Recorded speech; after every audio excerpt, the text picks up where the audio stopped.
Welcome to the first episode of the BookBros. Today we're going to be talking about The Rise of Dragon. It's actually called Raising Dragons. Funny enough, we both forgot. Yes, The Rise of Dragons. Good catch, I forgot. I know you forgot. You always forget So I shit. looked at you. So the synopsis of Rise of Dragons, just for a quick overview, is Billy Bannister discovering his heritage and the importance faith plays in his heritage and his past, and discovering his ancient enemies in his modern life, as well as his friends and overcoming that. Warning, there is a very heavy Christian component in this book, and we both grew up Christian, so we grew up reading these sort of books. If you're not very comfortable with that, take this as a warning, you know? Yeah. Especially in the later half of the novel, it gets really heavy in it all of a sudden. Mm-hmm. They play it up early on, and then in the later, they go heavy on it. Which, if you're just looking for something that maybe has a more faithful component, and you're fine with being like, oh, it's just a fantasy religion, I'm interested in how they use this theme, and it's actually pretty interesting, especially later on in the series, but in this first book, it gets really heavy at the end. Alright, for this book, for my opinion, just rereading it is which we did do. We went into this book, we wanted to go back right into it, because the last time I read it, we were grade 7 or 8. Grade 7, 8, which is 13, 14. 12 to 14, around that time. So it's been quite a hot minute since we've read this book. So we went into it, rereading it. As an adult, I would give it pretty mediocre. It's definitely not for an adult audience. No. If you're an adult, there's a lot of loopholes that do get covered in the later books, but when you're reading it then, you're like, why the hell is that happening now? Why is this happening? Stuff like that. And it's not that bad. Most of the time it takes place in one area of just a town. And it is interesting rereading how things start playing out slowly, especially when you've read it before. You know what's sort of going to happen, but definitely rereading and remembering things that you don't remember it actually wasn't that bad. Definitely it was, it was okay. I'd say it was okay. I would never regret it again, though. Yeah. For my opinion, in my first opinion, when I first read it way back when, was I really liked it. It was a very top tier sort of book. I would definitely have recommended it then. Now, I can't say I would definitely recommend it. It would definitely depend on your tastes. It's definitely, looking at the main character, he's a lot more immature in this first book than I remembered. And I'm not sure if that's just an issue with me having read the later books or not. But it's definitely sort of as an adult, I expect a bit more depth in my stories, and they sort of squished a little bit of the depth down so that it was more relatable for a child. And so I would say I would not recommend it now if you're, very detail oriented, especially not to reread it. But if you're fine with just, skipping over, just accepting the story as it is and suspending your disbelief, I would say give it a go, because it's a pretty good book and a fantastic series. No, I agree with the series bit. And this book definitely gets carried by its series. Yeah, this 100%. Spoiler warning. Skip over this bit, because we're going to probably be going into spoilers of the book now. If you don't want a spoiler, or if you just want to hear more in depth of the book, just stick around. So yeah, no, I 100% agree that he was much more childish than I remember, but at the same time, he's 16? Yeah, I definitely got I got a sort of grade 6, grade 7 vibe from him. Yeah. But he was supposed to be grade 10 or 9. Yeah, I was he's 16, sort of a loner with one friend. But also what I privileged. find out. He seems to have come from a privileged family. Just from the context clues. Yes and no, yeah, because his dad's 1,500 years old dragon. And rich. And rich as fuck. He's a dragon. Yeah. It's, you know, it's one of those things that it's... and a dragon. And a dragon. 100%.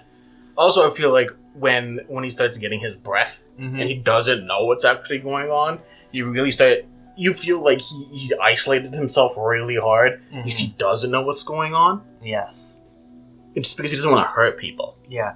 With his breath, which is like...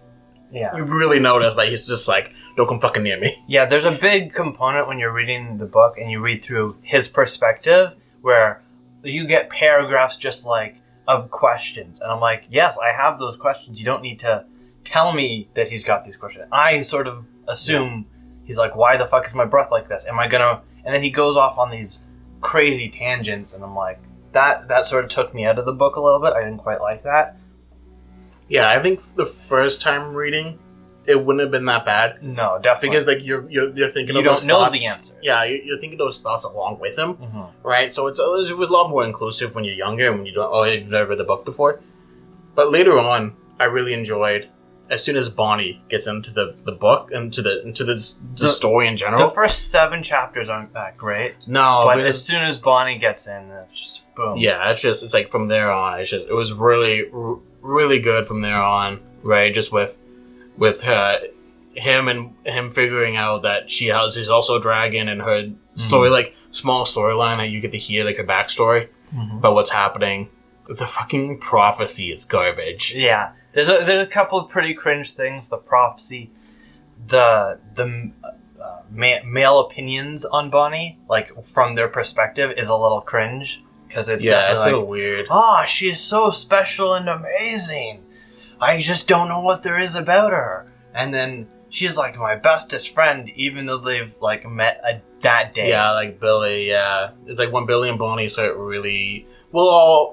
I can see where that's coming from. I do get it, but just the way it's presented is a little cringe. Yeah, the way that they present it is like, it's over the top, really hammered into you. And especially when you know what happens in the other books, you're like, this is stupid. Because they build a really great and with friendship with like lots of ups and downs and you know, adventures and like emotional moments together where they support each other and they do friend things. But they sort of just give you that relationship at the start, and it's like, what have they really done yet? And they've only got their heritage really linking them. Yeah, especially right at the start. It more starts happening when Billy also realizes that she's a half dragon and that she has wings. Like that really starts taking off.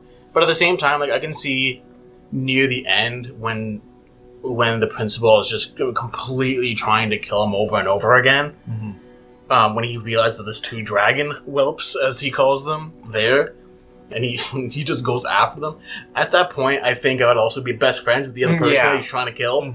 100%. Like if like someone is trying to kill both of us, and we're fighting through this and repeatedly like kicking, like just getting away and like surviving, we would grow way closer very quickly. Yes. Definitely. Like, I can see at the end, but because we know what happens in the other novels, especially like the last one, the way that their relationship goes, and the way that the prophecy puts it, when they just hammer, you're my best friend over and over and over, like, especially in the later chapters, it's just like, oh god, why? Yeah, very much so. I will say I was very surprised while rereading this how much action there was. I forgot a bunch of the action scenes. Yes, so do I. Like it's kind of just, you know, setting up the story for the first 7 chapters and kind of lame. It goes into some unrelated details, like Billy's love for painting and like he does it for charity, which is great, but like they sort of it's a little confusing why it was even mentioned. But then like chapter 8 and 9 and 10, they go straight into a big action scene, and then it's followed up by like another action scene and another action scene with just like little breaks in between. And that was a lot of action, and it was pretty good. Yeah, it's like, I didn't think of that. It really, when it goes into the action, it really doesn't stop. Like, they are small breaks, but then something's happening to another character. And so it's also an action again. The only thing, I guess, that I really didn't like was like the whole hard backstory of the dragons and how they turned into humans. That was dumb. I almost skipped over that entirely because I read like the first chapter and I remembered absolutely everything when we were reading this. Mm-hmm. So I'm just like, that's dumb. I don't like this. Yeah, it was really boring. It definitely went in the first half implying a lot of faith things like, faith is important. Dragons are sort of related to faith in some way that's explained in other books. So I don't want to exactly tell you now. And then in the later half, they're just like, yes, and faith can... Here are definitive miracles that are not sort of ambiguous, which is what I generally like in faith-based things. They're just like, no, this person has faith, so now they get to shoot beams of light out of a sword. They just vaporize people. Okay, cool, but where was this earlier? Yeah, where was this earlier in the book? I don't understand where this came from. I think that's the last thing about it, like, the whole faith thing at the end where they really started hammering it. Well, like, I understand that they had to go along with the prophecy and what was happening, right? Like, Billy's the doubter and she is the maiden with faith thing. Like, I really understand. Like, I got it. Really fucking hammered it. Yeah. I'm just like, what is happening? And especially with, like, when Billy was praying to God that one time, the one bit when she was protecting Billy's dad, a cluster or something like that, and just like a beam from heaven came down. I'm like, where the fuck was that coming from? Yeah, I'm like, I didn't really understand why, but they did imply a little earlier that the sword itself was some sort of holy sword.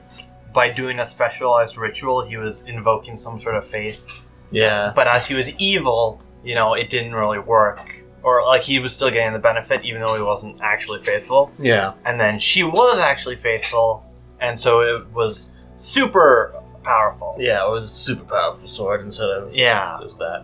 And especially with the prophecy, they spelled it out, and then they immediately fulfilled it to the letter. It wasn't sort of like, this is the prophecy, how does it get fulfilled, and then it just sort of comes together and they realize afterwards, this is what happens. They were like, this is what I have to do because of the prophecy, and then they just do it. It wasn't it was a little, here's a round peg in the round hole. They just perfectly fit and there was no other, and I didn't quite like it. It was a little hammered home. Yeah, it was really hammered home. Yeah. Okay, so now we're going to rate it, depending on... Like 5? What do you want to do? Do you want to do 5 or 10 stars? Let's do 5 stars. Do 5 stars? But we're also doing half stars. Yeah. So technically there's 10. Technically there's 10. Plot. Overall plot. What do you think of the overall plot? For just this book, I'd rate it at a 3. No, I agree. For just this plot, for just this plot. Yeah. But just this book, I would rate it also as a 3. Like, it gets interesting, but at the same time, there's a lot of downtime and filling out things that don't get explored in this book. Yeah. So it's about a 3. There's definitely a couple peaks of interesting climaxes. Yeah. But they don't really...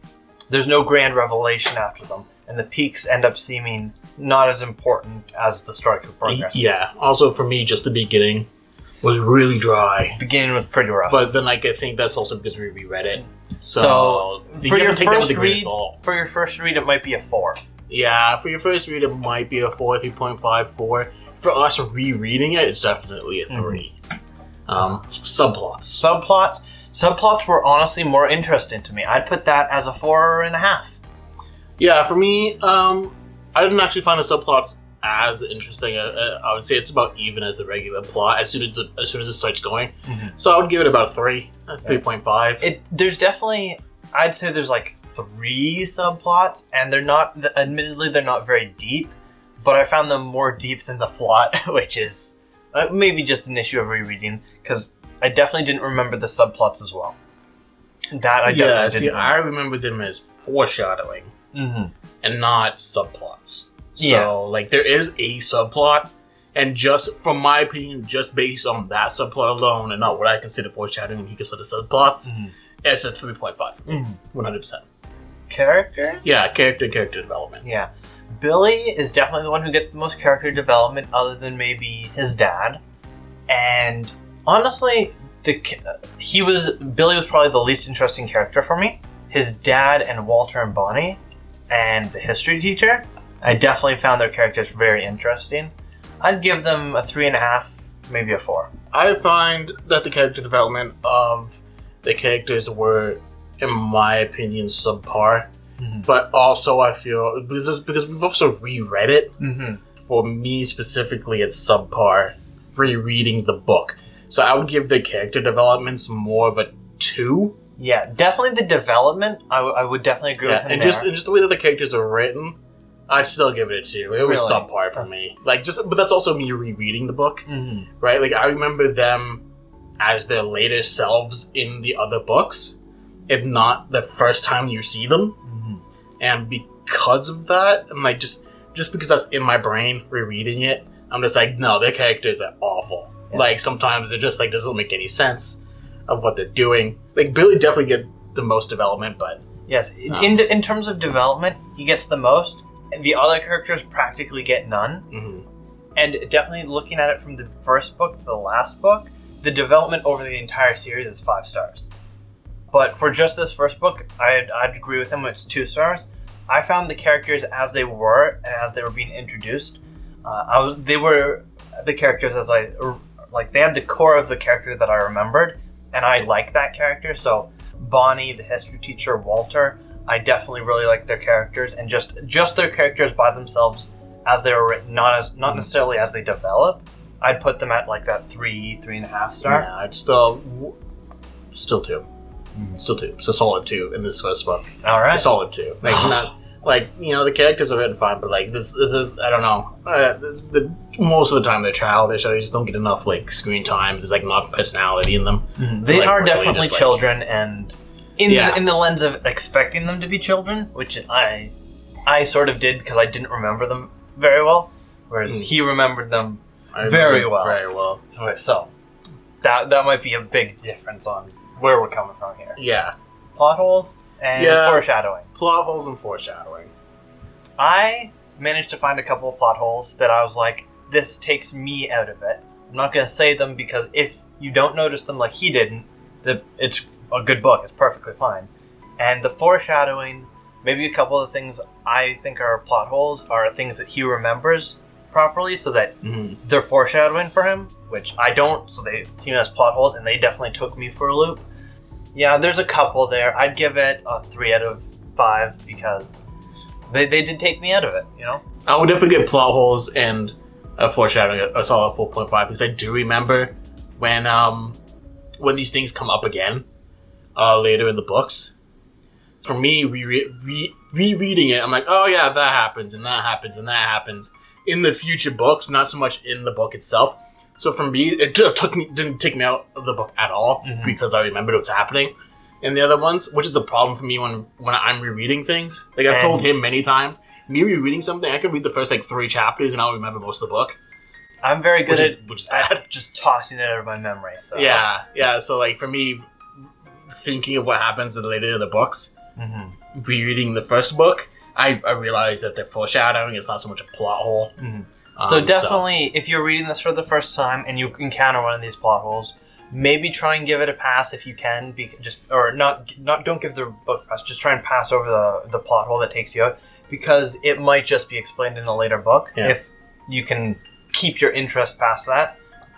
Definitely, if you've read this series before and you're thinking of giving it another go and just reliving those memories, you'll definitely read these and be like, I remember that. Yeah. But if you can stomach that first 7 chapters or so. Yeah, the 7 chapters are bad.